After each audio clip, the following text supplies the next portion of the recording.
Well, we're back to finish the story about the West Virginia Strip Club. I know you people, anybody following this has been sitting on the edge of their seats waiting for me to drop this one. For days. Well, our host, the rookie, she sits down at the table and wants to know, will I buy her a drink? And I'm like, okay. Al, who knows how these things work, didn't bother telling me that their drinks are $20 and they're watered down. They're just water. They're in the business.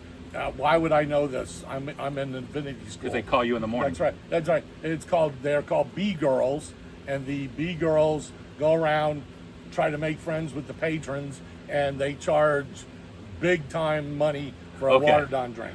Well, we get them. She finishes her drink. Once I've learned I paid $22.50 for a beer and her orange, whatever, orange whip. Everybody, orange whips.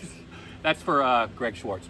Anyway, she asked if I'll buy her another drink, and I just looked at her and went, "You still got ice?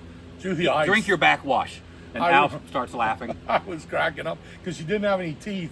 There was no. She was the good one. She was the good one. She was young. She was there. That's why they sent her over to us, because we're getting the VIP treatment. You're right. I don't know if she was old enough to be in there, but you know. Yeah, who needs Jeffrey Epstein when you need him? But anyways, go ahead. So she gets called up to do her turn to dance, and it was more of a runway, like a fashion show runway. There was this 800-pound Jabba the Hutt guy with his 90-pound girlfriend sitting next to him, manually stimulating him. And how she can find it would be a... Well, yeah. Lori's here. And 5 college kids on the other side. As she is doing her dance, she's looking over the senior stripper, who was, 10, 11 months pregnant? Easily. At with least her 10 tight months pregnant. spandex. Yes. She's at the end of the stage thing, the runway, sending her signals like a third base coach, telling her what moves to do. She'd look over, and the girl would do all these things, and so she'd do that to these college kids, and they'd empty their pockets onto her. And that's how she did her act, and the whole time we've been left alone because our co-host is dancing. And all we're trying to do is plan our escape. How are we doing on time, Lori? 2:15.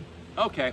Well, we're going to have to do this on a third part to defend the big grand finale. The grand finale. The 5th part. Stay tuned. Stay tuned, because she comes back to the table, and now the manager comes up to us to give us the big pitch of the VIP treatment. And I want you to know, before we end, we both are still, as far as we know, disease-free.